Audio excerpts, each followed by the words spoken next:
জি, বিসমিল্লাহির রহমানির রহিম। ক্লাসে যুক্ত শ্রদ্ধাভাজন প্রিয় ডাক্তার, আসসালামু আলাইকুম ওয়া রাহমাতুল্লাহ। ওয়ালাইকুম আসসালাম ওয়া রাহমাতুল্লাহি ওয়া বারাকাতুহু ওয়া মাগফিরাতুহু। আমার শব্দ মনে হয় সবাই শুনতে পাচ্ছেন। যদি জি, শোনা যায়। তাহলে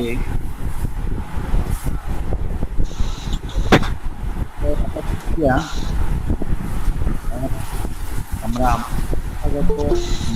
উন্নয়নের জন্য এই করতে পেরেছি এবং আজকে আমরা এই রাত 10টা যুক্ত হতে পেরেছি। আলহামদুলিল্লাহ। আমি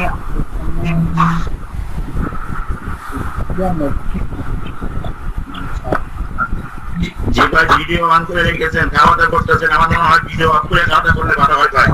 ডিস্টার্ব হয়।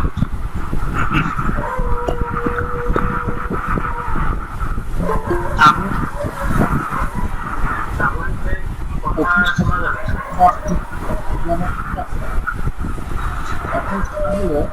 আমি যেইভাবে আপনাদের সামনে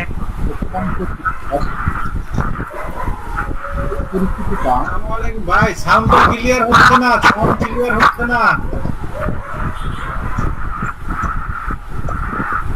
আমি বলতেছিলাম যে আমি আপনাদের সামনে এইভাবে এখন এই পরীক্ষার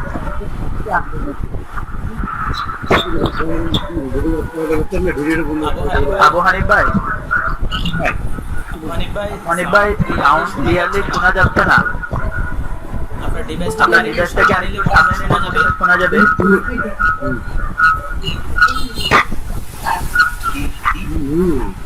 লাইট পাল্টাই দিলাম, এখন ক্লিয়ার।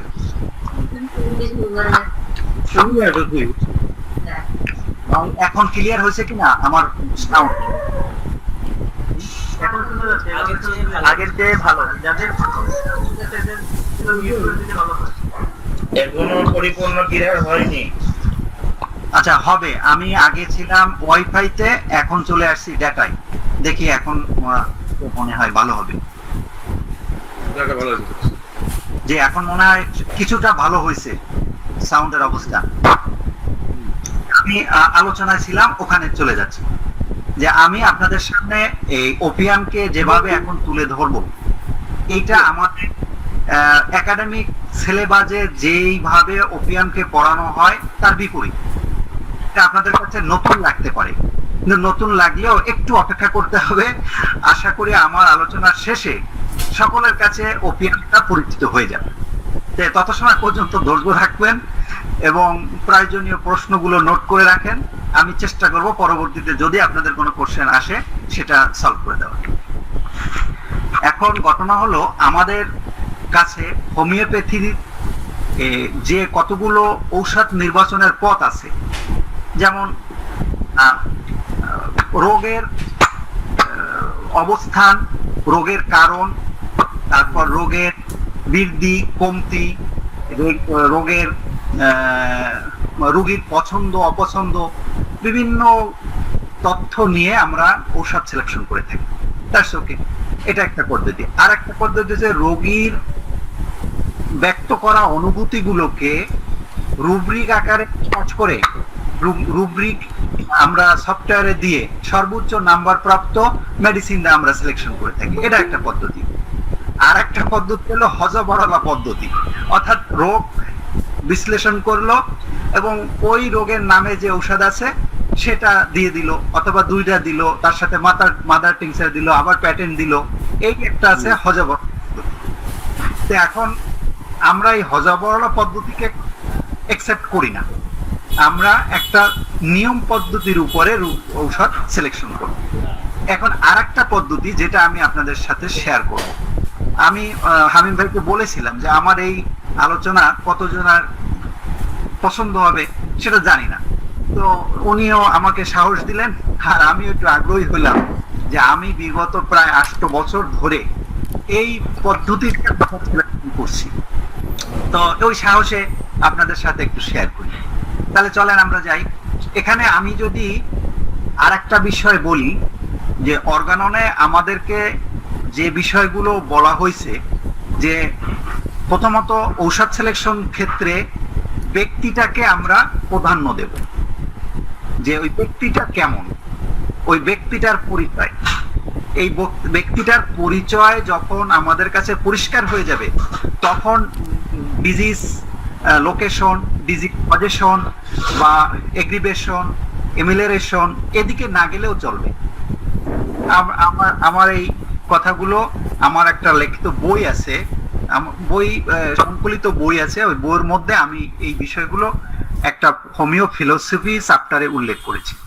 যদি কারো কাছে আমার এই বইটা থাকে তাহলে ওখানে পড়লে এগুলো কোন সূত্র, কত নম্বর সূত্র, কত নম্বর সূত্রের ব্যাখ্যা, এগুলো সব ওখানে আমি দিয়ে দিচ্ছি। তো যাই হোক, আমার চেয়ে আপনাদের জানা আশা করি অনেকেরই বেশি, তো আমি একটু ইশারা দিলাম। এখন দেখেন, ঔষধ সিলেকশন করতে যাব তখন আমাকে 3টা পয়েন্ট মনে রাখতে হবে। একটা হলো পাস্ট, সেটা হতে পারে হেলদি কন্ডিশন, অথবা পাস্টে চলে আসা রোগের অবস্থার উপরে ভিত্তি করে হতে পারে, অর্থাৎ পাস্ট হিস্টোরি। প্রেজেন্ট ওনার অবস্থানটা কি। আর একটা হলো প্রিডমিনেটিং, এই মুহূর্তে সে কোন বিষয়টার উপরে গুরুত্ব দিচ্ছে, অর্থাৎ কোন রোগটায় তাকে তাড়াইয়ে ডাক্তারের কাছে নিয়ে আসছে। স্বাভাবিকভাবে রোগীরা যেই রোগের তাড়া খেয়ে গুরুত্ব বেশি দিবে, আমাকে ওইটা কি বেশি প্রাধান্য দিয়ে তার কথাগুলো আমার সামনে উপস্থাপন করবে। তাহলে আমাদেরকে রোগী শুধুমাত্র যেটা বলছে সেটা না, তার সাথে তার প্রিডমিনেটিং অর্থাৎ পাস্ট, প্রেজেন্ট, প্রিডমিনেটিং, এই 3টা পয়েন্টের উপরে আমাদের নজর রেখে ঔষধ সিলেকশন করতে হবে। এই কথাগুলো আমি একটু বলে নিলাম। এখন আমরা যাব আজকের মেডিসিন ওপিয়াম নিয়ে আলোচনা। এই ওপিয়াম নিয়ে আলোচনা করতে গেলে প্রথমে আমি আপনাদের সামনে ওপিয়ামের একটা পরিচয়, একটা চেহারা তুলে ধরি, তাহলে সুবিধা হবে। যেমন আমাদের সামনে এখন যারা বসা আছে, এদের মধ্যে যদি আমি হামিম ভাইয়ের কথা বলি, যে হামিম ভাই উঁচু, হ্যাংলা পাতলা, সুন্দর দাঁড়িয়ে আছে, একটু কি বলে চাপা স্বরে কথা বলে, তাহলে কিন্তু একজন অপরিচিত লোক সেও হামিম ভাইকে 5-7 জনের মধ্য থেকে খুঁজে বের করে ফেলতে পারবে। আমরা মেডিসিনের একটা ইমেজ এই মুহূর্তে তুলে ধরি, তারপরে এই সংক্রান্ত আরো কিছু কথা বলেই শেষ করে ফেলবো। এতে আমরা ওপিয়ামের পরিচয় পেয়ে যাব। এখন ওপিয়ামের মানুষগুলো সাধারণত শান্ত প্রকৃতির এবং হাই স্পিরিটের, সহজে দমে যায় না। একটা হলো শান্ত প্রকৃতির, অর্থাৎ তার লাইফের সমস্যা, অসুবিধা, রোগ শোক নিয়ে সে অস্থির হয় না। শান্ত প্রকৃতির লোক এই শান্ততাকে রাখে হাই স্পিরিটের কারণে, তার ভিতরে একটা হাই স্পিরিট থাকে। হাই স্পিরিট মানে হলো তার রোগ শোক, তার পিছু টানটাকে ডমিনেট করে স্বাভাবিকভাবে জীবনযাপন করার মতন ক্ষমতা সম্পন্ন, মানসিক ক্ষমতা সম্পন্ন ব্যক্তি হচ্ছেন ওপিয়াম। তাহলে আমরা এই একটা বিষয় বুঝলাম, যে এরা অস্থির প্রকৃতি নয়, স্বস্তি প্রকৃতির মানুষ। তার উপরে রোগ শোক সমস্যা প্রভাব বিস্তার করতে পারে না। তার চেহারায়, তার শরীরে কষ্ট আছে, কিন্তু তার চেহারা দেখে বোঝা যায় না যে রোগ শোক তার উপরে প্রভাব বিস্তার করছে। তার চেহারা সুরাতে স্বাভাবিক থাকে, যেটাকে আমাদের রেপার্টারির ভাষায় কন্টেইন অ্যান্ড কোয়াইট সূত্র দ্বারা বা রুব্রিক দ্বারা আমাদেরকে মনে রাখার সহজ করে দিয়েছে।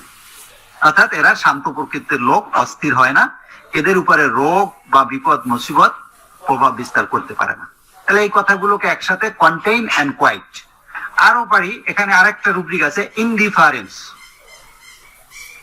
এই লোকগুলো তার রোগ বা তার সমস্যা নিয়ে সে ইনডিফারেন্স থাকে, একেবারেই তারা চেয়ারফুল লেভেলে থাকে, তাদের তাদের তাদের দ্বারা তার আশপাশ লোকেরা কোনো কমপ্লেইন পায় না, অর্থাৎ সে কোনো রিয়াকশন বা কমপ্লেইন করে না। তারা চেয়ারফুল লেভেলে থাকে, ব্লিসফুল লেভেলে থাকে, একেবারেই শান্ত থাকে।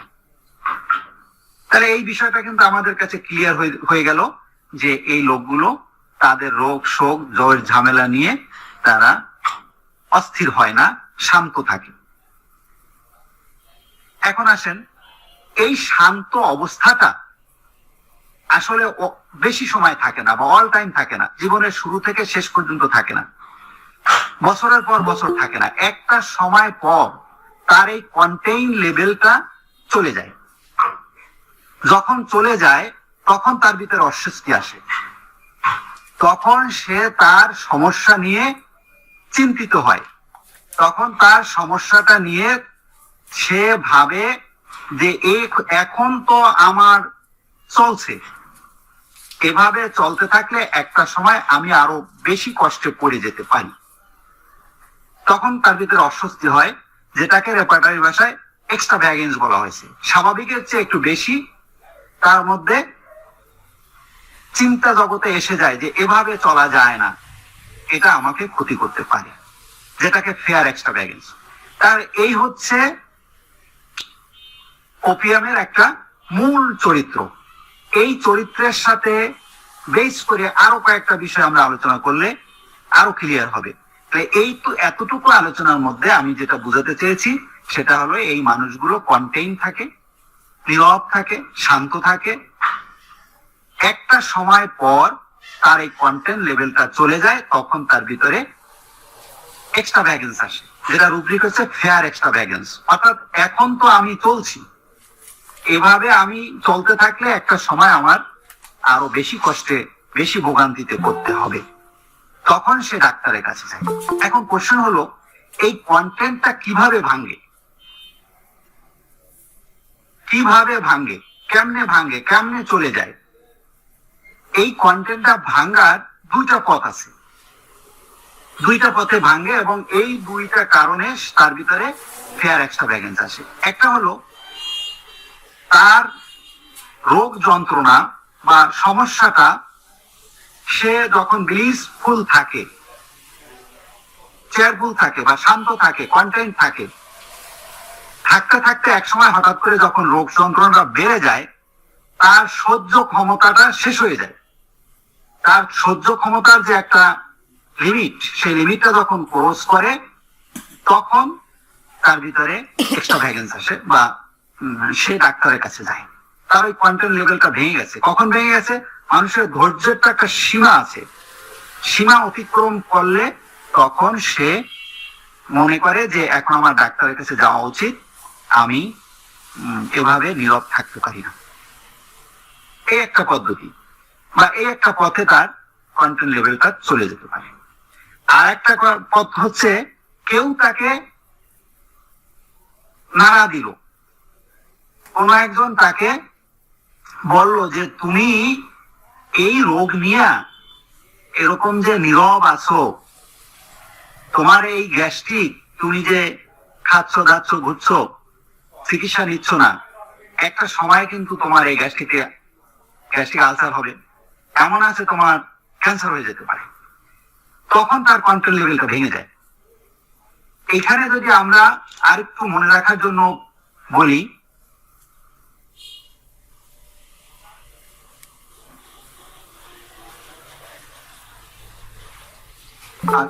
মনে রাখার জন্য চেষ্টা করি, সেটা হলো যে একটা পানিপূর্ণ পুষ্কুনি, যেই পুষ্কুনিটায় কেউ নামেনি, একেবারে নীরব, পানিটা চুপচাপ থাকে, কেউ যদি তার এই পুষ্কুনির মধ্যে একটা ঢিল ছুঁড়ে মারে, তখন কিন্তু আর নীরব থাকে না, তখন পানিটা নড়াচড়া করে। তাহলে এই মানুষগুলো ওই পানিপূর্ণ পুষ্কুনির মতো নীরব থাকে, কন্টেন্ট থাকে। কেউ ঢিল মারছে, তখন পানিটা যেভাবে নড়ে চড়ে ওঠে, ঢেউ উঠে, তেমনি ভাবে তার ভিতরে একটা ঢেউ উঠে যে না, আসলে তো এভাবে আমার বসে থাকা যায় না, তখন তারা ডাক্তারের কাছে যায়। এখন এই বিষয়টা তো আমাদের কাছে গায়েবী কোনো নিউজ আসবে না যে এই লোকটা কন্টেন্ট ছিল, এখন ধাক্কা খেয়েছে, তোমার কাছে আসছে, এর অপিয়াম দিয়ে দাও। না, এরকম কোন ওহি তো আমাদের কাছে আসে না। আমরা ওই ব্যক্তির সাথে কথা বলে তার অভিব্যক্তি বা তার আচার আচরণ, তার চেহারা সুরাত, তার অঙ্গভঙ্গির মাধ্যমে আমরা বুঝতে পারবো যে এই লোকটা ওপিয়ামের। তাহলে সে কোন ধরনের কথা বলে, কি আমাদের সাথে শেয়ার করে। আমি যে কথাগুলো বলবো এই কথাগুলো কিন্তু রোগীরা সত্যি বলে। এখন হলো আমাদের কাছে এটা জানা না থাকার কারণে আমরা এই কথাগুলো ধরি না। তখন আমরা আমাদের ওষুধ নির্ধারণের জন্য যে ওয়েগুলো জানা আছে সেই পদ্ধতিতে তাকে ট্রিট করি। আপনি কখন বাড়ে কখন কমে, তাহলে কি পছন্দ হয় কি অপছন্দ হয়, এই দিকে আমরা কিন্তু ঘুরে ফিরে তাকে একটা জায়গায় নিয়ে যাই। কিন্তু আমাদের এই পদ্ধতিতে ঔষধ সিলেকশন করার সময় না, আমরা এভাবে তাকে কোশ্চেন করব না। আমরা তাকে ছেড়ে দিব ওপেনলি যে তুমি তোমার কথাগুলো বল। ছোট ছোট কোশ্চেনের মাধ্যমে তাকে কথা বলার জন্য উৎসাহিত করি। তাহলে এই লোকটা বলে যে ডাক্তার সাহেব, আমার এই ফোড়াটা এই টিউমারটা গেল 4-5 বছর ধরে আমার শরীরে আছে, কোনো ডিস্টার্ব করে না, কিন্তু আমার কাছে এখন ভয় হয় সামনে আমি ক্ষতিতে পড়ে যাই কিনা। ওই যে কেউ একজন বলছে তোমার এটা দিয়ে তো ক্যান্সার হতে পারে, তোমার এটা দিয়ে তো বিপদ আসতে পারে। তখন তার কন্টেন্ট লেভেল, এই 5 বছর তার কিন্তু কন্টেন্ট লেভেলটা চলতেছিল। ধাক্কা খেয়ে সে তার কন্টেন্টটা হারিয়ে ফেলছে, তার ব্রেইন থেকে কন্টেন্টটা চলে গেছে। এখন সে ডাক্তারের কাছে আসছে, তার ভিতরে একটা ফেয়ার এক্সট্রা ব্যাগেজ আসছে। ডাক্তার সাহেব, আমার তো ভয় হয় এটা দিয়ে আমি আবার খারাপ অবস্থায় যাই কিনা। এখানে একটা বিষয় খেয়াল রাখতে হবে, আমাদের কাছে যখন এই কথাগুলো বলে তখন আমাদের মাথায় একটা রুব্রিক উকিঝুঁকি মারে, ফেয়ার ক্যান্সার। এইখানে খেয়াল রাখতে হবে যে ফেয়ার ক্যান্সার, এই রোগী আসলে ফেয়ার ক্যান্সার এই কথাটা সত্যি তার হৃদয় থেকে বলে, মন থেকে বলে, না কিভাবে বলে। ওই যে প্রিডমিনেটিং আমি আগে বলেছিলাম যে কি কোন বিষয়ের উপরে সে গুরুত্ব দেয়। ফেয়ার ক্যান্সার কিন্তু ফেয়ার ক্যান্সার রুব্রিকের ভিতরে ওপিয়াম নাই। ফেয়ার ক্যান্সার ভিতরে না থাকলে তাহলে আমরা ওপিয়াম থেকে এড়িয়ে যাব।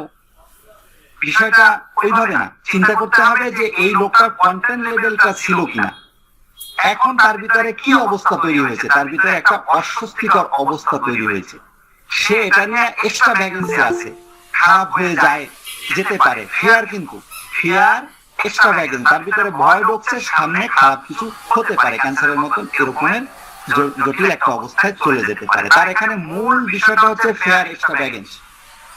আপনি যদি আলাপ করায় শুরুতেই সে বলে ডাক্তার সাহেব আমার ভয় হয় এখানে ক্যান্সার হতে পারে, ক্যান্সার হয়ে যায় নাকি, এই ফেয়ার ক্যান্সারে কিন্তু আপনি খুঁজলে ওপিয়াম পাবেন না। এখানে তখন আপনি পাবেন অন্য মেডিসিন, যেমন ক্যালকিরিয়া কার্ব পাবেন, আর্সেনিক পাবেন। তো ক্যালকিরিয়া কার্ব আর্সেনিকের মানুষগুলোর পরিচয় আমাদের ব্রেনে থাকবে, আমরা সেখান থেকে আলাদা করব। আমি সামনে এই বিষয়ে কথা বলবো, আর একটু যাই সামনে। আবার কিছু রোগীরা আমাদের কাছে আসলে স্বাভাবিকভাবে বলতে পারে যে ডাক্তার সাহেব আমার এই যে গ্যাস্ট্রিক আলসার, এই গ্যাস্ট্রিক আলসার তো অনেক দিন যাব আমি কিছু তেমন অসুবিধা হয়নি, চলতেছিলাম, কিন্তু এই মুহূর্তে বা এখন এর কষ্ট এত বেড়ে গেছে যেটা আসলে আমার সহ্য হয় না। এখানে কিন্তু ওই বিষয়টা আসছে যে সে তার রোগ যন্ত্রণা সে সহ্য করতে পারতেছে না, তার লিমিট ক্রস করেছে। আমরা স্বাভাবিকভাবে প্রশ্ন করি তাহলে এতদিন আসলেন না কেন, এরকমই তাদের উত্তর হয়ে থাকে ওপিয়ামের লোকদের, যে আসলে মনে করছিলাম যে চলতেছে চলবে কমে যাবে, পানি টানি খেয়েছি, কিন্তু এখন আর দেখছি সহ্য করতে পারতেছি না। এখানে কিন্তু তার সহ্য সীমা, এই সহ্য সীমাটাই, এই কথাগুলোই আমাদেরকে খেয়াল করতে হবে। এবং ওই যে আমি শুরুতে বলেছি যে কন্টেন্ট, এরা শান্ত প্রকৃত, এদের হাই স্পিড, এই হাই স্পিড মানে আসলে আমি ওটাকে তেমন একটা মূল্য দেইনি, আরো কিছু কথা বলে। এই ওপিয়ামের লোকরা। সেটা হলো, ডাক্তার সাহেব আসলে অনেকদিন যাবত এই কষ্ট ভোগ করতেছি, আসবো আসবো আসবো, কেমনে আসবো? অফিসের ব্যস্ততা, অফিস শেষ করে বাসার ব্যস্ততা, এই সেই ব্যস্ততার কারণে আর আসা হয়নি। এই জায়গাটা হলো ইনডিফারেন্স। ইনডিফারেন্স, এটা এখানে একটা রুব্রিক আছে, রুব্রিকটা হচ্ছে ইনডিফারেন্স ফাইন, এরকম দেখি সামনে আসলে বলবো যে সে ভালো ছিল, এটা কিছু মনে করেনি, সে ইনডিফারেন্স ছিল। এখন ইনডিফারেন্স এবং ফ্রিভোলাস দুটা রুব্রিক। আপনার ইনডিফারেন্স এবং ফ্রিভোলাসের মধ্যে একটা পার্থক্য আছে। আপনি যদি ফ্রিভোলাস ধরেন সেক্ষেত্রে আপনাকে কিন্তু অন্য মেডিসিনের দিকে নিয়ে যাবে, যারা এই রুব্রিক বেস মেডিসিন সিলেকশন করতে চাই। আমাদেরকে এখানে বুঝতে হবে যে আসলে কোন দিকে যাব। তো যদি আপনি দেখেন যে ব্যক্তি অন্য কোনো কাজের গুরুত্ব দেওয়ার কারণে তার রোগের চিকিৎসা নেওয়ার বিষয়টা সে গুরুত্ব দেয়নি, আসে নাই, এখন তার ভিতরে ওই হাই স্পিড, ওই কন্টেন্ট, ইনডিফারেন্স এগুলো চলে গেছে, অসহ্য হওয়ার কারণে সে চলে আসছে, বা তার ভিতরে ভয় আসছে যে এভাবে তো চলা যায় না, আমার এখন চিকিৎসা নেওয়া দরকার, তা নাহলে আমি বেশি সমস্যায় পড়ে যাব। হ্যাঁ, এই যে তার প্রথম দিকটা ইনডিফারেন্স, তাহলে ফ্রিভোলাসটা কি হবে? ফ্রিভোলাস হচ্ছে নন সিরিয়াস, তার মধ্যে কোনো সিরিয়াসনেস নাই। সে এটা তখন তার কথাবার্তা হবে এমন, আসলে আমি আসবো আসবো, আসা হয় না, এটা কোনো কথা নাকি? আপনি রোগ যন্ত্রণায় ভুগতেছেন, আসবেন আসবেন, আসা হয় না। তো সাধারণত বেলেডোনার লোকরা এই কথাগুলো বলে থাকে। আর বেলেডোনার লাইফ হিস্টোরি আরেক রকম, সে মোজ মাসজিদে ব্যস্ত থাকে, অন্যান্য বিষয় বা রোগ যন্ত্রণা নিয়ে তার ভিতরে এত সিরিয়াসনেস থাকে না। যখন তার লাইফ সার্কেলের এই আনন্দ মোজ মাস্তি বাধাগ্রস্ত হয়, তখন ডাক্তারের কাছে আসে, ডাক্তার সাহেব আমি তো আর চলতে পারতেছি না, আমার এই লাইফ সার্কেল চলে না। তখন তার কথাবার্তা হয় কিন্তু তার লাইফ সার্কেল নিয়ে, তার মোজ মাস্তি নিয়ে। আর ওপিয়াম কথা বলবে তার সামনের দিকে ভয় নিয়ে। তাহলে আমরা এখানে এই বিষয়গুলো দেখলাম। এখন গুরুত্বপূর্ণ পয়েন্ট, এটা মনে রাখতেই হবে, আমরা যদি রোগীর ভিতরে কন্টেন্ট, কোয়াইট, ইনডিফারেন্স না পাই, শুধুমাত্র ফেয়ার এক্সট্রাভ্যাগেন্স, সামনের দিকে ভয়ের চিন্তা পাওয়া যায়, এখানে ওপিয়াম কাজ করবে না। আমি আমার চিকিৎসা এই সময়ের মধ্যে যতদিন চিকিৎসা দিচ্ছি, আমি অনেক ফোড়া, টিউমার, মাথা ব্যথা, এই জাতীয় অনেক রোগকে আমি ওপিয়াম দিয়েছি। ফোড়া নিয়ে আসছে, ফোড়া তো ভাই আজকে 2-3 মাস পর্যন্ত তেমন একটা গুরুত্ব দেই নাই, কাজে কামে ছিলাম, মনে করছি কমে যাবে, ফোড়া তো ফোড়া, কিন্তু এখন তো দেখছি যে যাচ্ছে না, যন্ত্রণাও আগের চেয়ে বাড়ছে। আমি ওপিয়াম দেখছি 2-3 দিনের মধ্যে ফাইটে সব শেষ। আমরা সাধারণত এই জায়গায় বেলেডোনা, হিপার সালফার এগুলো দিয়ে থাকি। হ্যাঁ, এগুলো তো কাজ করে, কিন্তু আপনি একটু অন্যভাবে চিন্তা করে দেখেন। আমরা তো বলি হোমিওপ্যাথি হচ্ছে এক ধরনের আর্ট অফ সায়েন্স, তো আমরা একটু চিন্তা করে দেখি। এবং মনে রাখতে হবে, আপনি যদি ডিজিজ কজেশন, লোকেশন এবং আদার্স পয়েন্ট থেকে মেডিসিন প্রয়োগ করেন, ওটা কিন্তু রোগের উপরে কাজ করবে। আমরা যেহেতু বলি যে আমাদের চিকিৎসাটা হবে রোগ নয় রুগীর, তাহলে তো আমাকে রুগীটাকেই চিনতে হবে, আর রুগী চেনার জন্য এই কথাগুলো। তাহলে এই মানুষগুলো আরো কিছু তথ্য আমাদেরকে দেয়।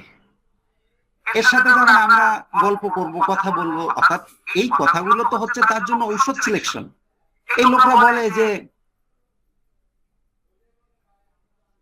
ভাই আমি আমার জীবনে কারো কাছ থেকে কিছু পাবো এই প্রত্যাশা করি না, পারলে কাউকে সাহায্য করি, কিছু দিলাম, অনেকে টাকা পয়সা ধার নেয়, আমি কাছে ফেরত আসবে এটা আমি আশা করি না, আসলে আসলো না, আসলে না আসলো। এই যে একটা মানে শান্ত বা একটা দিন দুনিয়া ছাড়ার মতন কথাবার্তা, এই কথাবার্তাগুলো সাধারণত ওপিয়ামের লোকরাই বলে থাকে। এরপরে আমরা আর একটা বিষয়ে একটু বুঝতে হবে আমাদেরকে, সেটা হলো এই রোগীগুলোকে আমরা পাবো আরো একটা পথে বা আরো একটা অবস্থায়, আরো একটা চরিত্র তার মধ্যে আমরা দেখবো। সেটা হলো অনেক রোগী আসে, ডাক্তার সাহেব আপনি বা আমাদের কাছে চিকিৎসা নেয়, নিতে নিতে তখন আলোচনা বলে কতদিন লাগতে পারে। আমরা সাধারণত বলে থাকি অর্ডিনারি একটা কথা, এই ধরেন 6 মাস। এই ওপিয়ামের মানুষগুলো তারা এই 6 মাসটাকেই নিয়ে নেয়। 6 মাস আমার কাছ থেকে আপনার কাছ থেকে ওষুধ খেতে থাকবে, কোনো কোশ্চেন নাই, কোনো কমপ্লেন নাই, কোনো রিয়েকশন নাই, কমুক না কমে ডাক্তার 6 মাস কইছে 6 মাস। 6 মাস পার হয়ে যাওয়ার পরে তারা নয়েস ফিল করবে বা নয়েস করবে, গোলমাল করবে, বলবে ডাক্তার সাহেব আপনি বলছিলেন 6 মাস ওষুধ খাইতে, আমি তো 6 মাস একটা না ওষুধ খাইলাম, কই আমার তো কমছে না, আপনি কি বললেন, এটা তো হলো না। এখানে নয়েস মানে গোলমাল না, ঝগড়াঝাটি না, এরা ঝগড়াঝাটির লোক না তো, এরা তো শান্ত লোক। এদের ওই যে 6 মাস একটা টার্গেট ছিল, তার 6 মাস পার হয়ে যাওয়ার পর মানে তার লিমিট ক্রস করে তখন তো উচ্চ স্বরে ডাক্তারের সাথে এই কথাগুলো বলবে যে আমি আপনাকে 6 মাস ধরে ওষুধ খাচ্ছি কিন্তু আমি তো কোনো উপকার পাইলাম। এখন দেখেন এখানে যদি ফসফরাসের লোকটা হয় অথবা লোকটা হয়, তারাও কিন্তু এরকম কথা বলবে। সেই কথা বলার মধ্যে থাকবে ছোট গুলো বুঝতে হবে, খেয়াল রাখতে হবে। ফসফরাসের লোকরা বলে থাকে যে ডাক্তার সাহেব আজকে 6 মাস ধরে ঔষধ খাই, একটু তো উপকার পাওয়া লাগে, না পারলে কি ঔষধ ধরে রাখতে ইচ্ছে করে? বিনা উপকারে কতদিন ওষুধ খাওয়া যায়? কথাটা কিন্তু একরকম, একেবারে কাছাকাছি কথা। আর ওপিয়ামের লোকরা বলে আপনি তো আমাকে 6 মাস টাইম দিয়েছিলেন, আমি তো 6 মাস খেয়েছি, কিন্তু আপনার কোনো উপকার আমি তো অনুভব করি না। তার কাছে কিন্তু যে উপকার না হলে কি ঔষধ চালানো যায় এ শব্দ আপনি শুনবেন না। আমার কথাগুলো আপনাদের কাছে কারো কাছে নতুন হতে পারে, এটা আবার কোত্থেকে আপনি আনছেন? হ্যাঁ আছে বিদায় হোমিওপ্যাথির অর্গানের মধ্যে এই কথাগুলো আছে, যারা এই ওষুধগুলো তৈরি করেছে তারাই এই কথাগুলো লিখেছে, আপনি পাবেন, আরো সামনে যায় আরো ক্লিয়ার হবে। এখানে একটা রুব্রিক দেখেন, noise inclination to make noise. তারা নয়েজ কি করে? বৃদ্ধি করে, বা তারা ওই যে ঝগড়াঝাটি না, তাদের উচ্চ স্বরে বা তাদের ওই যে লিমিট খরচ হলে যে কথা বলা দরকার সেই কথাগুলো বলে। তবে এরা কিন্তু আপনার উচ্ছৃঙ্খল নয়, হাক ডাক দিয়ে ঝামেলা বাজাবে না। এরপরে এখানে আমার ইগনিশিয়া সম্পর্কে একটু কথা বলতেই হবে, না বললে এই জায়গাটায় আমরা ভুল মেসেজ নিয়ে যাব। ইগনিশিয়ার লোকরাও কিন্তু তার রোগ শোক কন্ট্রোল করে। তারা আপনার কাছ থেকে ওষুধ খাবে, আপনাকে কিছু বলবে না, রিয়াকশন দেখাবে না, অথবা রোগ যন্ত্রণায় তারা কষ্ট পাবে কিন্তু কোনো রিয়াকশন শো করে না। এই ইনিশিয়াল লোকটা অত্যন্ত মোরাল, সেই মোরালের জায়গা থেকে তারা রোগটাকে কিন্তু সাপ্রেস্ট করে, চাপিয়ে রাখে, অন্যের সাথে শেয়ার করে না, বা তার রোগ যন্ত্রণায় আরেকজন কষ্ট পাও এরকম কোনো আচরণ করবে না। ডাক্তারের সাথে নয়, ঘরের সাথে নয়, এরা হলো রোগটাকে তারা কি করে আপনার সাপ্রেস্ট করে। এজন্য দেখেন রুব্রিকটাই ভিন্ন। মাইল্ডনেস, কমপ্লেনিং, বিয়ার সাফারিং, ইভেন আউটরেজ উইদাউট। তারা মাইল্ডনেস থাকে। আপনি হাজবেন্ড ওয়াইফ একই বিছনায় আমরা থাকি, হাজবেন্ড যদি ইংলিশিয়ার হয় অথবা ওয়াইফ যদি ইংলিশিয়ার হয়, রাত দুপুরে যন্ত্রণায় ছটফট করবে কিন্তু হাজবেন্ডকে বুঝতে দিবে না, কারণ সে চায় না আমার দ্বারা আমার হাজবেন্ড বা ওয়াইফ কষ্ট পাক, তার ঘুম নষ্ট হোক। সে সরে থাকবে অথবা বিছনা থেকে উঠে চলে যাবে। এবং তারাও কিন্তু ইংলিশিয়ার লোকরাও কিন্তু চেম্বারে অত্যন্ত ভদ্র, পোলাইট আচরণ বা তার অঙ্গভঙ্গি থাকে। ডাক্তারকে অত্যন্ত সম্মান করে। তো বিষয়টা হলো একজন থাকে কন্টেইন, ইনডিফারেন্স, কোয়াইট, সেগুলো কিছু মনেই করে না, তার উপরে রোগ যন্ত্রণা বিস্তার করে নাই। একটা সময় যখন কন্টেন্ট চলে গেছে তখন ফের একটা ব্যাগেন্স আসছে। আর একটা হলো, আর ইংলিশে হলো যে না, আমি আমার এই রোগ যন্ত্রণা দিয়ে আরেকজনকে কষ্ট দেব না, চাপা। এই যে চাপা দেওয়ার কারণে, সাপ্রেস করার কারণে তার ভিতরে, তার চেহারা এটা বুঝে যাবে, তার চেহারায় একটা কষ্ট, দুঃখ, কষ্ট, এবং বিশেষ করে এই ইগনিশিয়াল লোকরা যখন অতি কষ্টে পড়ে যায় তখন তাদের মধ্যে ডিসকনসার্ট লেভেলটা চলে আসে, আর ওপিয়ামের মধ্যে এক্সট্রা ব্যাগেজ চলে আসে। এই জায়গায় ব্যবধান। এখানে আরেকটু দেখতে হবে, এই যে কন্টেন্ট কোয়াইটের মধ্যে পডোফাইলাম আছে, তাহলে পডোফাইলামের আচরণটা কেমন হবে?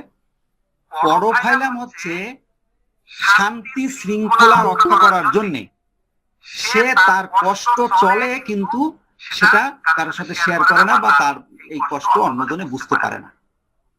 সে কি করে? হারমোনি রক্ষা করার জন্য ইল্ডিং করে, অন্যের কথা মেনে নেয়, শ্বশুর শাশুড়ি, স্বামী বা ভাই বাবার কথা তারা সহ্য করে।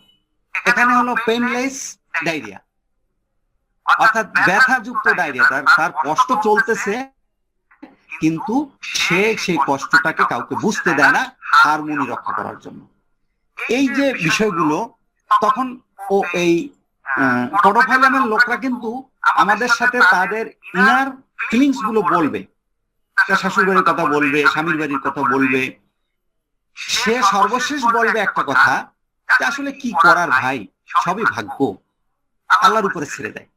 এই আল্লাহর উপরে ছেড়ে দিয়ে সে শান্ত থাকার চেষ্টা করে। ওই যে কোয়াইট থাকে, কারণ হলো এই যে কোয়াইট এন্ড কন্টেন্ট কোয়াইট রুব্রিকের মধ্যে এই পডোফাইলাম অবস্থান করে, সে আল্লাহর উপরে ছেড়ে দেয়। কিন্তু ওপিয়ামের মধ্যে কোনো আল্লাহর উপরে ছাড়া করা নাই, কারণ তার ভিতরে তো কোনো প্রভাব বিস্তার করে না। যখন করে তখন সে আবার এক্সট্রা ব্যাগেজ, আর সামনে আমি আরো খারাপ অবস্থায় পড়ে যাব। যেমন ডিলিশন, পারসুইট, হিওয়াচ, এই রুব্রিকে ওপিয়াম আছে। কেন ওপিয়াম আছে? এই যে 5 বছর পর্যন্ত আমার টিউমার আমাকে ক্ষতি করছে না, আবার আমার পিছুও ছাড়ছে না, এখন আমার ভয় হয় যে আমাকে সামনে ক্ষতি করতে পারে। ডিলিশন, পারসুইট, হিওয়াচ, সে মনে করে যে এটা আমাকে ক্ষতি করতে পারে, গত 5 বছর করে নাই কিন্তু এখন করতে পারে, সামনে করতে পারে। ওপিয়ামের লোকগুলো প্রথম দিকে বা চলমান অবস্থায়ও তার রোগ যন্ত্রণাটাকে ডেঞ্জার মনে করেন। যেমন একজন লোক অসুস্থ হয়ে হাসপাতালে গেছে, সেখানে তার হাতে ক্যানুলা লাগানো আছে, ঔষধ চলছে, ডাক্তাররা দেখতেছে। তার মধ্যে আপনি দেখতে যাবেন, কথা বলবেন, কেমন আছেন জিজ্ঞাসা করবেন, বলবেন ভালো আছি। এই যে তার ক্যামেরা লাগানো, তার একটা কঠিন অবস্থা চলতেছে, এটাকে সে তখনও কিছু মনে করে না, ডেঞ্জার মনে করে না। বরং সে বলে যে আমাকে বাড়ি নিয়ে যাও, আমার তো বাড়িতে যেতে হবে, বাড়িতে আমার অনেক কাজ কাম পড়ে রয়েছে। আরে তোমার তো বাইসে থাকাই এখন দায়, তা না হলে কি কেউ হাসপাতালে ভর্তি হয়? কিন্তু বাড়িতে যেতে চায়। আপনি দেখেন যে হোম ডিজায়ার টু হোম, এই রুব্রিকের মধ্যে, বা হোম ডিজায়ার গো, এই রুব্রিক গুলোর মধ্যে ওপিয়াম আছে। সে বাড়িতে যেতে চায়, এবং এই রকমের কঠিন অবস্থায়ও এরা আপনার কি বলে, বাড়িতে যেতে চায়, বা আমি ভালো আছি এরকম সে মনে করে। আপনি আরো যদি রুব্রিক আমরা দেখি, সেটা হলো danger, no sense of danger, delirium, home desire to home, delirium, business talks বা টল্ক। এই রুব্রিক গুলোতে আমরা দেখি যে আপনার ওপিয়াম আছে। ডিলিরিয়াম, বিজনেস, আরে এই অবস্থায় তো তুমি আগে সুস্থ হওয়ার চিন্তা করবা, তা রেখে তোমার বাড়িতে কাজ আছে, গরু বাঁধতে হবে, এই চিন্তা করলে কি হয়? কিন্তু এই চিন্তা করে।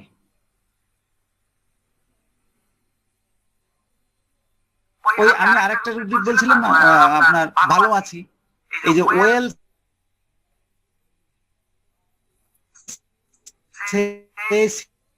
ভালো, যখন খারাপ অবস্থার মধ্যেও থাকে তখনও তারা খারাপ আছে এ কথা বলবে।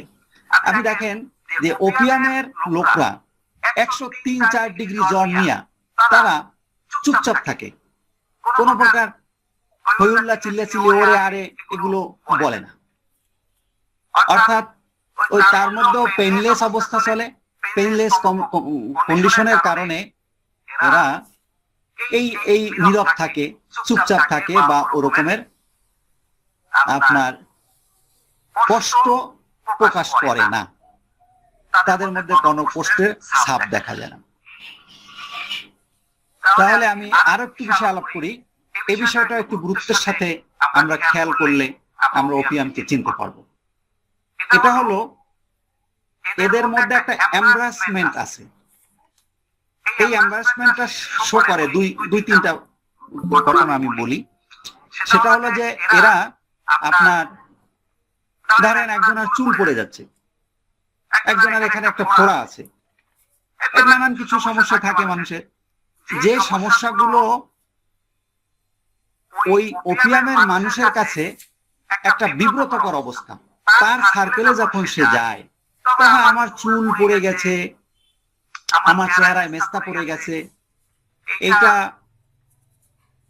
কেমন কেমন লাগে, এটা একটা এমবারাসমেন্ট।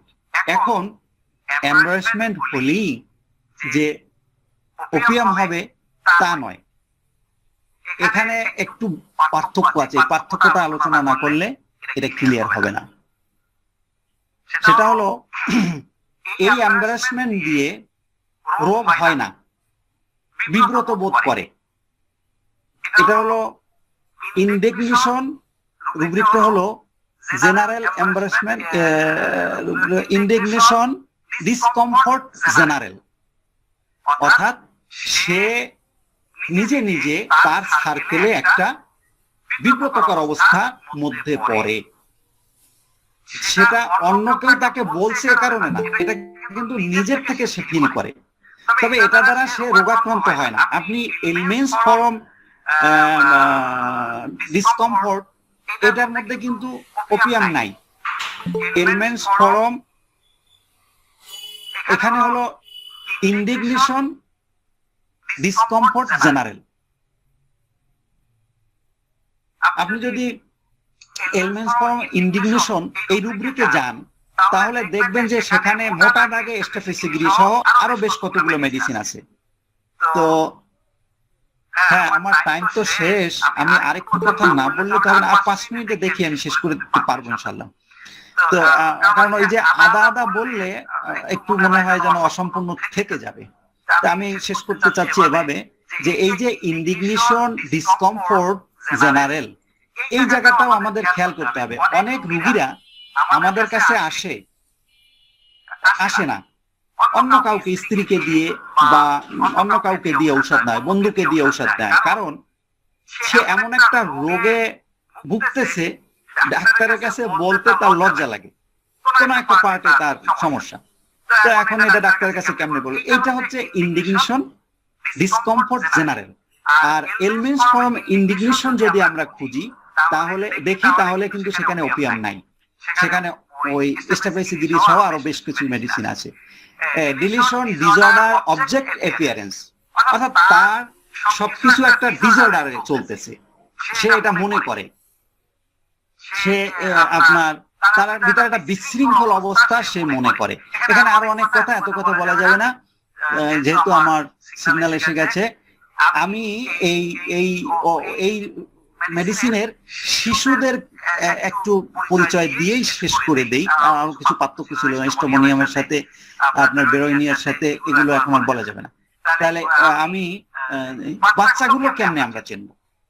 এই বাচ্চাগুলো অনেকটা ল্যাকেসিসের মতো, যখন আমাদের কাছে আসে খেয়াল রাখতে হবে এই বাচ্চাগুলো কিন্তু হাসি খুশি, তারপরে নড়াচড়া অ্যাক্টিভিটি তাদের ভিতরে থাকে, কিন্তু সে যাদের সাথে আসছে সেটা বাবা মা ভাই, তার কাছাকাছি বসে না, পাশে বসবে অথবা আলাদা বসবে, বসে সে সুন্দর একটা ভালো আপনার দিকে তাকাচ্ছে, হাসতেছে, বসতেছে, উঠে সে হাঁটা দিল, হেঁটে গেটের বাইরে চলে গেল। এই তার সাথে যে আসছে সে আবার দৌড়ে যায় তাকে ধরে নিয়ে আসলো, আবার সে বসলো। মানে সে ল্যাকেসিসের বাচ্চার মতন হাসাহাসি ফালাফালি।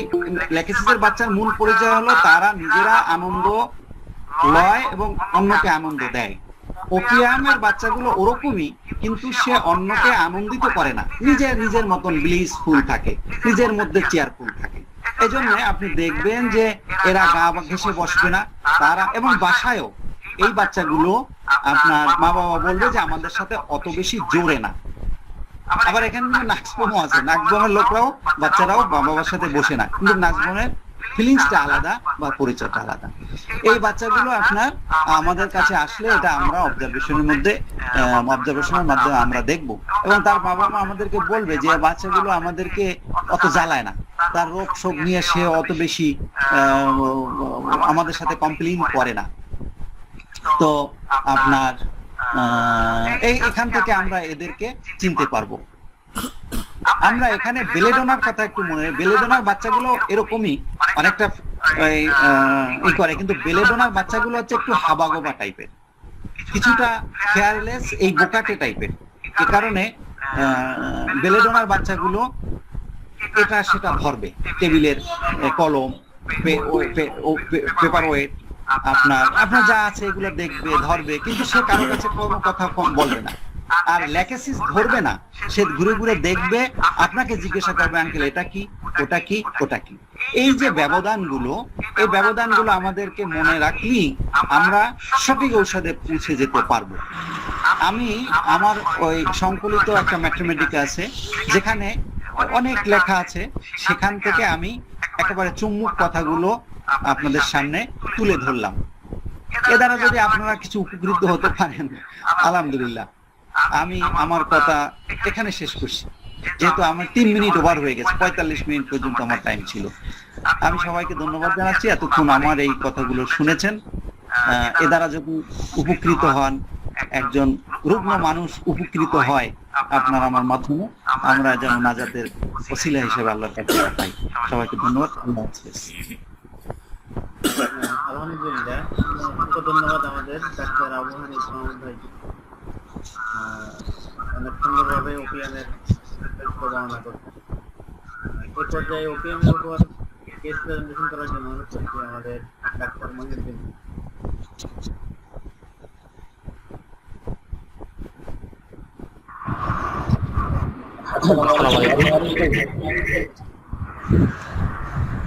আসসালামু আলাইকুম। ওয়ালাইকুম আসসালাম। ওয়ালাইকুম আসসালাম ওয়া রাহমাতুল্লাহি ওয়া বারাকাতুহু। আলোচনা শুরু হয়ে গেল। আমি শুরু করতে চাচ্ছি, আমাদের রাত অনেক হয়ে গেছে। আমাদের আলোচক ডাক্তার আবু হানিফ ভাই অনেক সুন্দর আলোচনা করছেন। আমি এই ওপিয়ামের উপরে একটি কেস প্রেজেন্টেশন করব। প্রেজেন্টেশনের মাধ্যমে আমি কিছু একটা ভাইয়ের আলোচনার গুলোই মূলত পেজে চলে আসছে অলরেডি, আমরা আরো সুন্দর করে দেখতে পাবো। আমি একটু স্ক্রিন শেয়ার দিচ্ছি।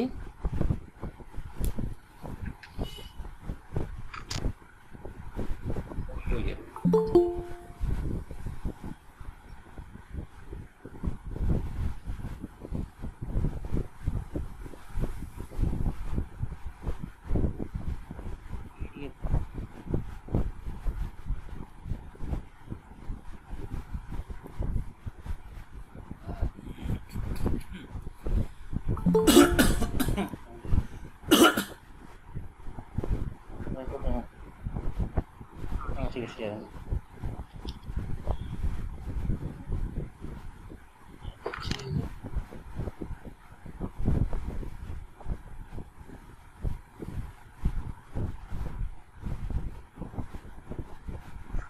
স্ক্রিন দেখা যাচ্ছে? জি দেখা যাচ্ছে।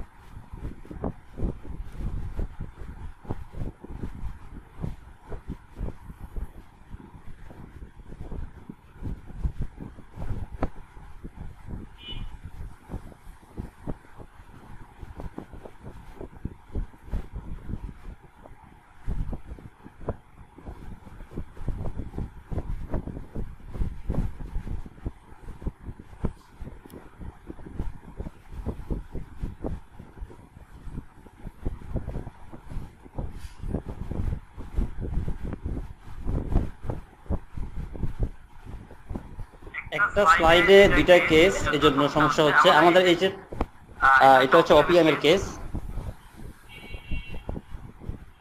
Medical student, the patient is 20 years old male, had been suffering from a chronic skin condition, ringworm with genital eruption for the last 5 years, which was relapsing and highly distressing.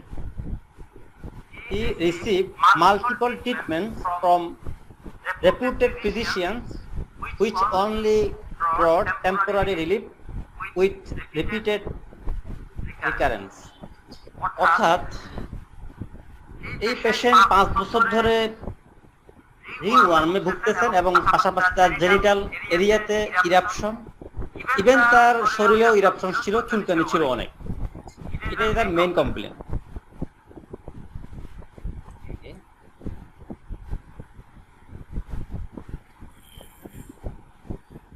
তিনি আমাদের medical student. এ পর্যন্ত তিনি medicine খেয়েছিলেন sulphur, রাস্টক্স, ফরিনাম, ম্যাজেরিয়াম, Bacillinum. ওকে, কিন্তু এই মেডিসিনগুলো তাকে কোনোভাবেই পুরোপুরি আরোগ্য দেয়নি। কিছু মেডিসিন তাকে কয়েকদিনের জন্য একটু কমিয়েছে, আবার চলে আসছে। কিছু মেডিসিন তাকে একদম ভালো করে ফেলছে, কিন্তু আবার কয়েক মাস পরে, কয়েক সপ্তাহ পরে আবার চলে আসছে।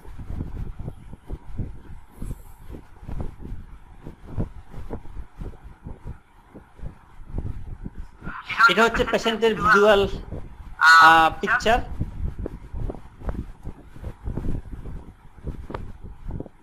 এরকম আরো অনেকগুলো ছিল, কিন্তু আমরা অন্যগুলো নিই নাই। আমি এই পেশেন্টের কেস নিতে গিয়ে তার কোনো লক্ষণ পাচ্ছিলাম না। 1 থেকে 1.5 ঘন্টার উপরে কেস নিচ্ছিলাম, তার কোনো প্রবলেম নেই। এটা আমাদের পূর্ববর্তী আলোচকের কথায় আসছে যে এই পেশেন্টগুলো কোনো কিছুকে তারা প্রবলেম মনে করে না, তারা কোনো কিছুতে ডিস্ট্রেস ফিল করে না, কোনো কিছু অসুবিধা ফিল করে না। তাদের সবকিছু পছন্দ, সবকিছুতে চলে, না বলতে কোনো কথা নেই, সমস্যা বলতে কোনো কথা নেই। কিন্তু এই সমস্যা তাকে একটু কষ্ট দিচ্ছে বা এটা একটু খারাপ দেখাচ্ছে, দীর্ঘদিন এটা ভালো হচ্ছে না, তাই সে একটু কনসার্ন। এক্ষেত্রে আমি দীর্ঘ কেস টেকিং করার পরে অনেকক্ষণ পরে যা পাইলাম সেটা হচ্ছে স্বাভাবিক ক্র্যাভিং ফর সুইটস। ক্র্যাভিং ফর সুইটস বলতে হচ্ছে নরমালি আমাদের বাংলাদেশের প্রেক্ষাপটে মানুষ মিষ্টি একটু পছন্দ করে নরমালি, তার একটু মিষ্টি একটু বেশি পছন্দ।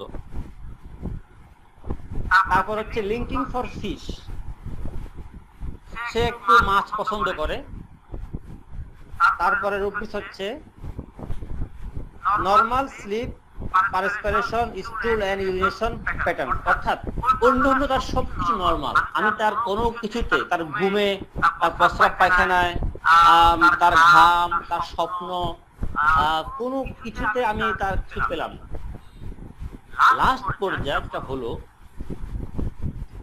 মেন্টাল ইমোশনাল ক্ষেত্রে এসে আমি যখন কোনো ভয় পাচ্ছি না, তার মধ্যে কোনো ভয় নাই, তখন আমার মাথায় আসলো ভয় নাই, এটার একটা রুব্রিক্স আছে, এটা হচ্ছে মাইন্ড ফিয়ারলেস।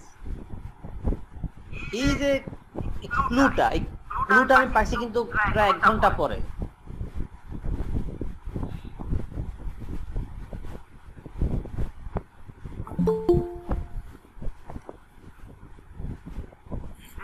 অনেক মেডিসিন আছে, তারপরে ডিজার ফর ফিশ অনেক মেডিসিন আছে। তো এসব দিয়ে 2টা লক্ষণ দিয়ে তো কোনো কিছু পাওয়া যাবে না। যখন কোনো কিছু পাচ্ছি না, তখন আমি তার ভয়ও নেই, দেন মাথায় আসলো তো ফিয়ারলেস একটা রুব্রিক্স আছে, সেখানে 8টা মেডিসিন আছে। ফিয়ারলেসে 8টা মেডিসিন আছে, এর মধ্যে 2 গ্রেড, মানে সেকেন্ড গ্রেডে অবস্থান করা 2টা মেডিসিন, একটা হচ্ছে এগারিকাস আর একটা হচ্ছে ওপিয়াম। আর 6টা মেডিসিন সেটা হচ্ছে মানে থার্ড গ্রেড, মানে একদম লাস্ট গ্রেড কভার করে। তার মধ্যে ছিল বেলাডোনা, জেলসিমিয়াম, টিউবারকুলিনাম, সাইলেশিয়া। ওকে, এরপরে আমি পেশেন্টের এক্সপ্রেশন দেখলাম। আমি তার পেশেন্টের এক্সপ্রেশন দেখলাম এখানে লেখা আছে,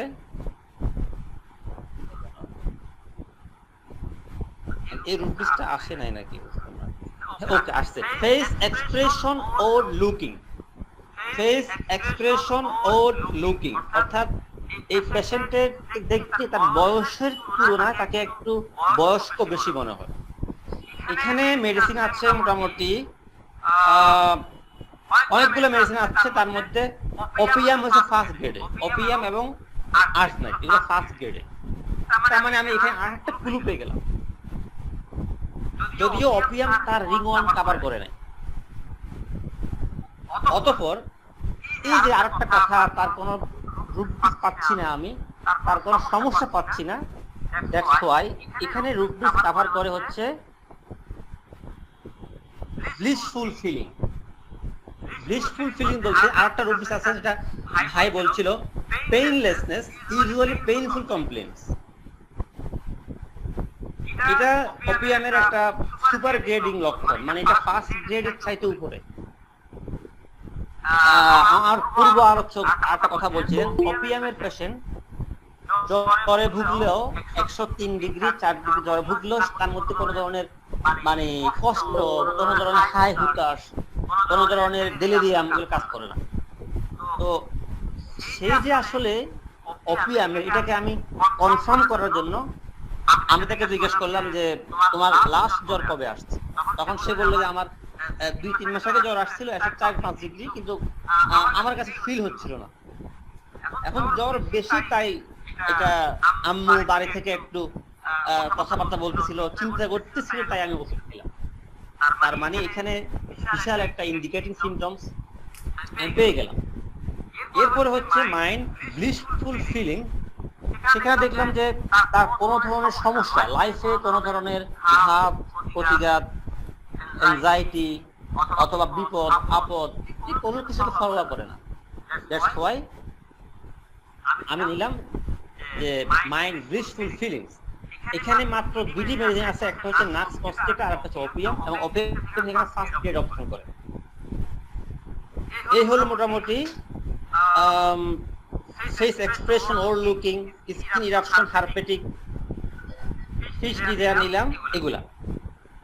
এই পুরো একটা পেশেন্ট মাত্র 8টা রুব্রিক্স আমি এখানে নিয়েছি, 8টা রুব্রিক্স। অথচ অধিকাংশ রোগীদের ক্ষেত্রে আমরা 30টা রুব্রিক্স পাই, 25টা পাই, মিনিমাম 20-15 পাই, কিন্তু এই রোগীর ক্ষেত্রে মাত্র 8টা রুব্রিক্স আমি নিতে পারলাম, তাও একদম শেষ মুহূর্তে।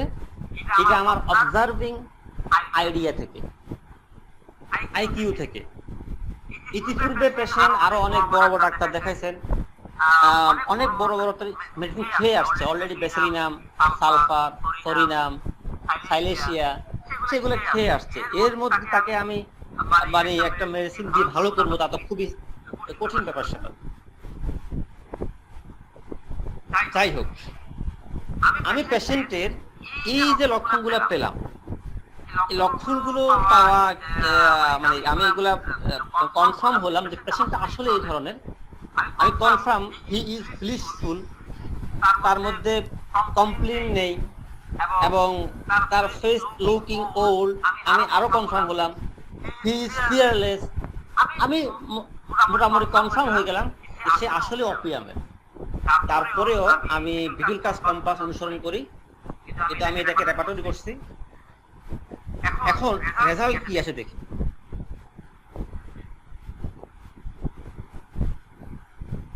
এটা হচ্ছে ফ্ল্যাট রেপার্টরাইজেশন, এখানে কোনো রেজাল্ট আসে নাই। আমাদের অনেকের মধ্যে ধারণা কাজ করে যে মেডিসিনটি সবচেয়ে বেশি নাম্বার কভার করবে, অর্থাৎ যে মেডিসিনটি সবচেয়ে বেশি রুব্রিক্স কভার করবে, সেই মেডিসিনটি হবে রোগীর জন্য উপযুক্ত মেডিসিন। তো আসলে ব্যাপারটা এখন ওরকম নেই। এখানে একটু আস্তে করেন এটা।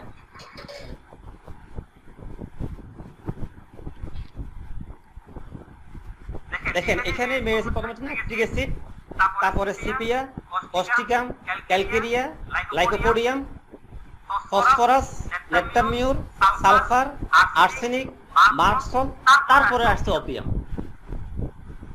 তাহলে এই যে দেখুন, এখানে স্বাভাবিক নলেজে, স্বাভাবিক আইডিয়াতে অপিয়াম চিন্তা করার মতো অনেকের, যারা আমরা প্রথম প্রাথমিক চেম্বার করি বা অপিয়াম সম্পর্কে জ্ঞান কম থাকবে, তারা কিন্তু এই পেশেন্টকে অপিয়াম দেওয়ার চিন্তা করবেন না।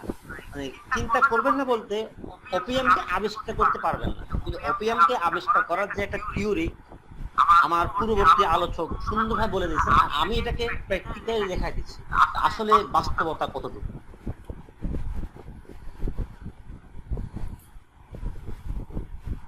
Based on the repertorization and symptoms analysis, what is the most suitable remedy for this patient?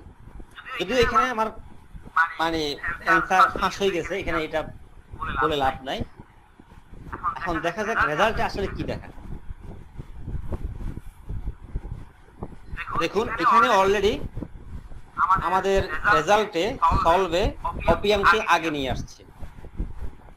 প্রথম আসছে অপিয়াম, তারপর ন্যাট্টামিউর, তারপরে ফসফরাস, নাইট্রিক অ্যাসিড। এখানে ন্যাট্টামিউর হওয়ার মতো কোনো সুযোগ নেই, কারণ ন্যাট্টামিউর সেন্টিমেন্টাল হয়, ন্যাট্টামিউর সল্ট ডিজায়ার করে, ন্যাট্টামিউর fat aversion, ন্যাট্টামিউর hot ফেশন, ন্যাট্টামিউরের silent grief থাকে। ন্যাট্টামিউর হওয়ার জন্য অনেক কিছু লাগে, এখানে ন্যাট্টামিউরের কোনো কম্পোনেন্ট নেই। তারপরে ফসফরাস, ফসফরাসের মধ্যে অনেক ফিয়ার থাকে, mainly fear of thunderstorm, desire ice cream, তারপরে সিম্প্যাথেটিক, তারপরে ব্লিডিং ইজিলি, হ্যাঁ, এই টাইপের অনেক কিছু থাকে। বাট এখানে ফসফরাস আসার মতো কোনো সুযোগই নেই। তো এভাবে নাইট্রিক অ্যাসিডও আসে না, মেডোরিনামও আসে না। যাহা দেখতে পাচ্ছি আমি, অপিয়াম হওয়ার ছাড়া আমি বিকল্প দেখতেছি না। ফিজুলকাস কম্পাসে ওটাকে দেখাচ্ছে। এখন এই তো হলো আমাদের ফিলোসফিক্যাল একটা রেজাল্ট। এখন সায়েন্টিফিক বা আমাদের বাস্তবিক রেজাল্ট আসলে কি আসে?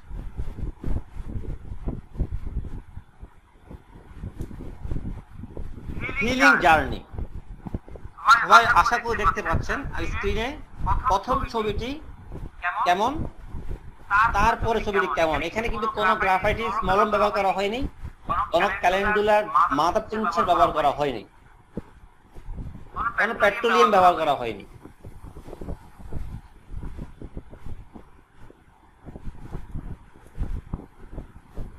কিন্তু প্রশ্ন হলো, এই যে হিলিংটা, এটা কতদিনে হওয়া সম্ভব? কেউ কি বলতে পারবেন? মানে এই হিলিংটা হওয়ার জন্য কতদিন সময় লাগছে? যদি কেউ একজন আনসার দেন আমি খুশি হব। মানে এই হিলিংটা কতদিন হতে পারে?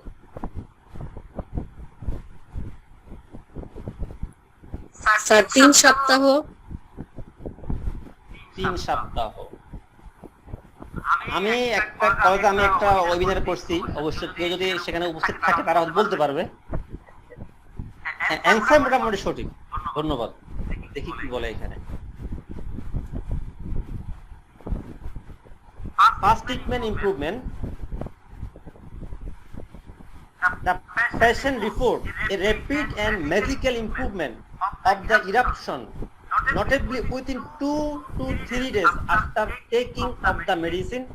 The symptoms initially aggravated slightly, as expected in classical homeopathy, and then gradually subsided. Slight aggravation past 2 to 3 days. No recurrent TIL follow-up. Clear improvement within 1 month. Eruption gradually subside. তবে হ্যাঁ, সত্য কথা হচ্ছে পেশেন্ট মূলত 15 দিনের মধ্যে এটা তার এই রেজাল্টটা আসছে, উইথিন 15 ডেজ।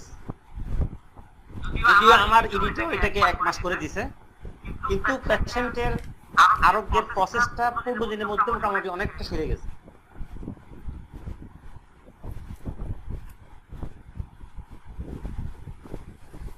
কেস এখানে শেষ। এখন যদি আমার এই কেসের আলোকে কারো যদি কোনো কোশ্চেন থাকে আমি প্রস্তুত।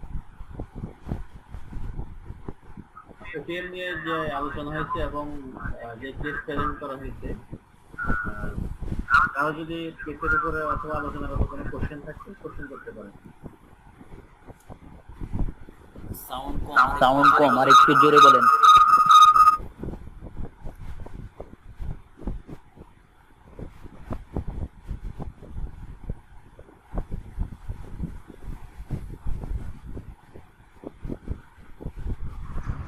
আসসালামু আলাইকুম রহমতুল্লাহ।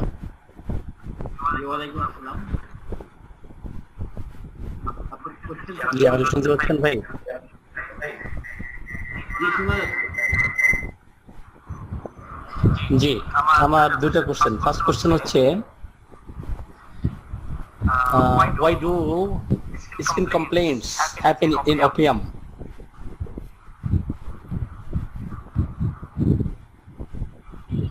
Why do skin complaints happen in opium? Opium দেওয়া হয়েছে এটা?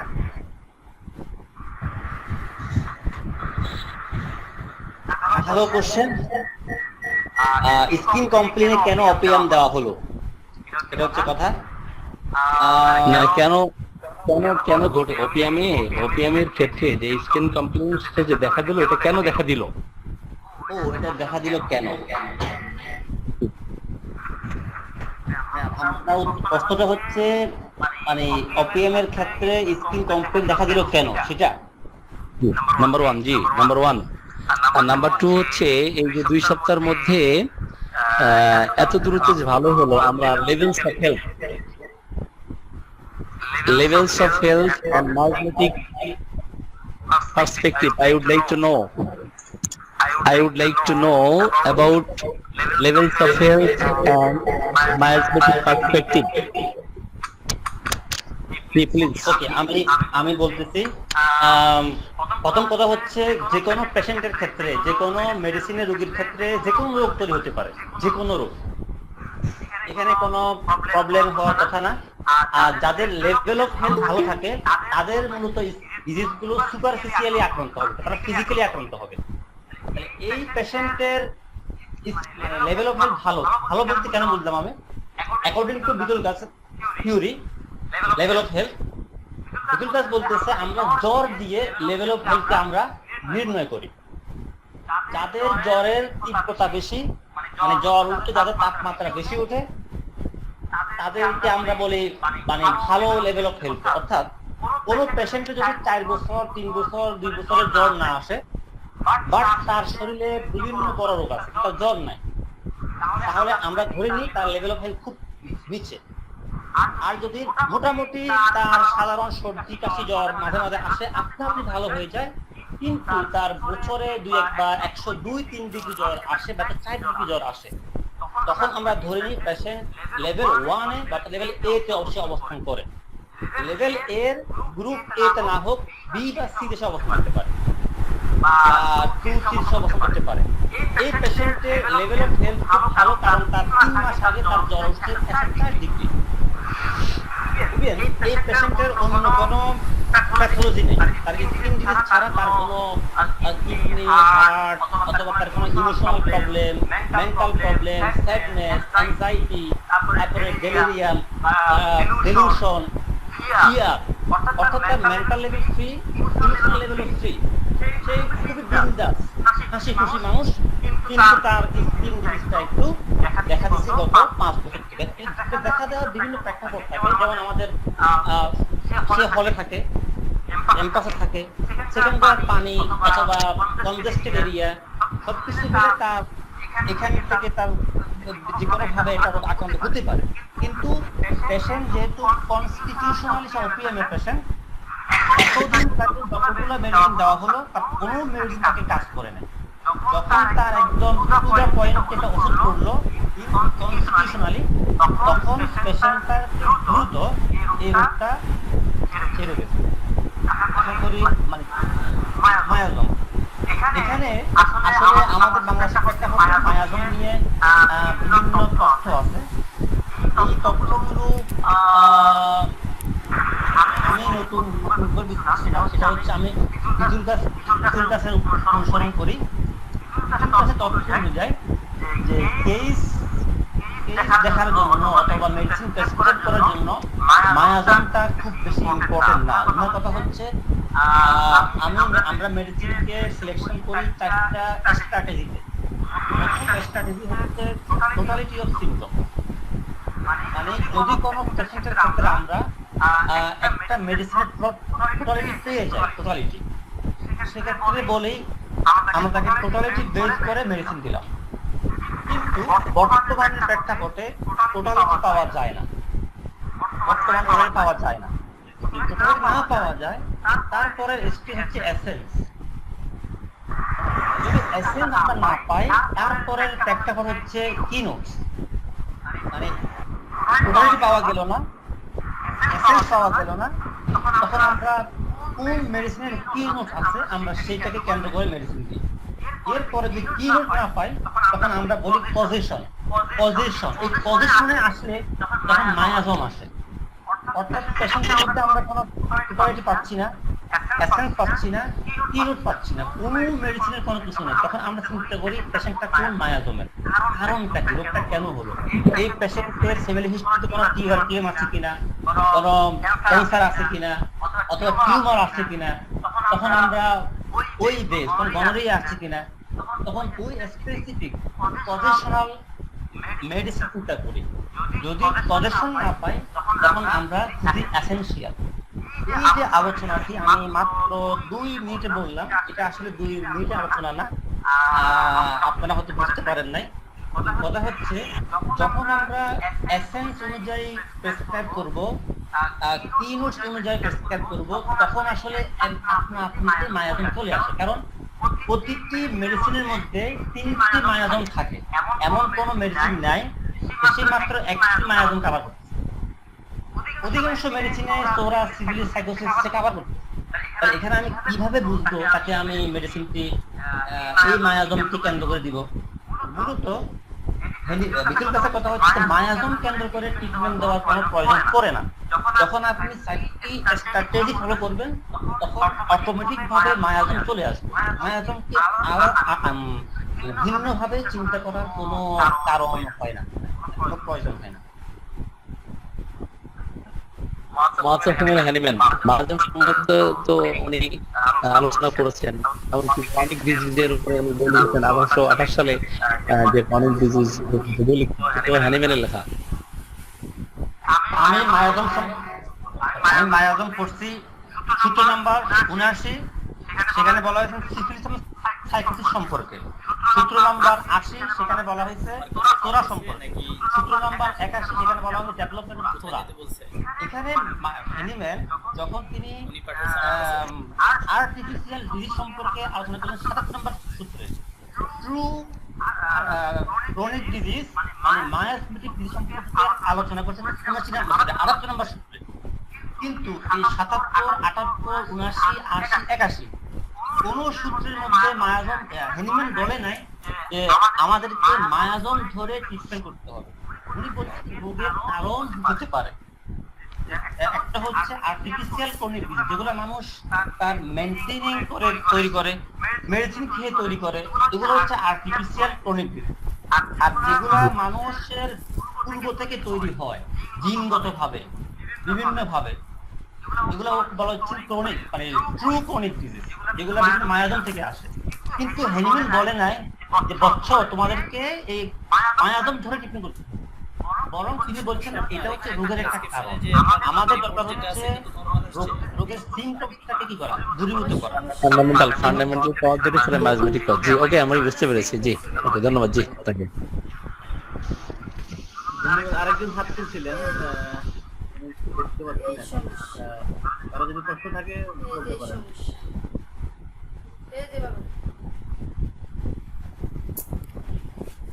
সম্ভবত ডাক্তার শাহেদা আছেন। জি আসসালামু আলাইকুম স্যার। স্যার আমারও ভুল হয়ে গেছে স্যার। আচ্ছা ঠিক আছে, আর কারো কোনো কোশ্চেন আছে কিনা? সম্ভবত আর কারো কোনো কোশ্চেন নাই, আমরা এখানে শেষ করতে পারি। আজকের অনুষ্ঠানে উপস্থিত সকলকে এবং আমাদের আলোচকদেরকে এই জাফরান ভাই। হ্যাঁ ভাই, জি ভাই বলেন। আসসালামু আলাইকুম। আসসালামু আলাইকুম। আমি একটু কথা বলি। জি ভাই, সবার উদ্দেশ্যে একটা বিষয়ে একটু কথা বলবো। বিষয় হচ্ছে আমাদের আমাদের ন্যাশনাল হোমিওপ্যাথিক ডক্টর ফোরামে আজকে অনেক গুণী হোমিওপ্যাথিক ডক্টর একত্রিত হয়েছেন। বিশেষ করে আমাদের নাসিরউদ্দিন ভাই আজকে যারা দুইজন স্পিকার ছিলেন, সবাইকে আমাদের এই ডক্টর ফোরামের পক্ষ থেকে আন্তরিকভাবে মোবারকবাদ।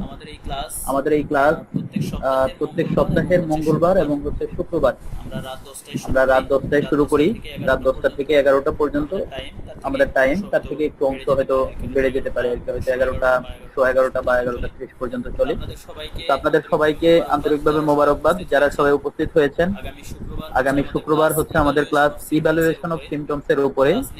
ক্লাস নেবেন হচ্ছে সরকারি হোমিওপ্যাথিক মেডিকেল কলেজের আমাদের 11তম ব্যাচের মেধাবী ছাত্র এবং Ibn Sina medical college hospital কল্যাণপুরের হোমিওপ্যাথিক মেডিকেল অফিসার হিসেবে একজন ডক্টরই নিয়োগপ্রাপ্ত আছেন।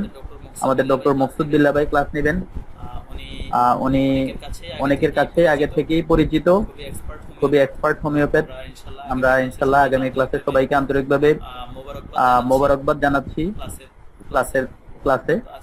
তো আজকে আবু হানিফ ভাই আপনি যদি কিছু বলেন, আপনি কিছু বলতে পারেন শেষে, না হলে আমরা ক্লাস এখানে শেষ করতে চাই। আপনি যদি বলেন আমরা ক্লাস শেষ করব। আবু হানিফ ভাই।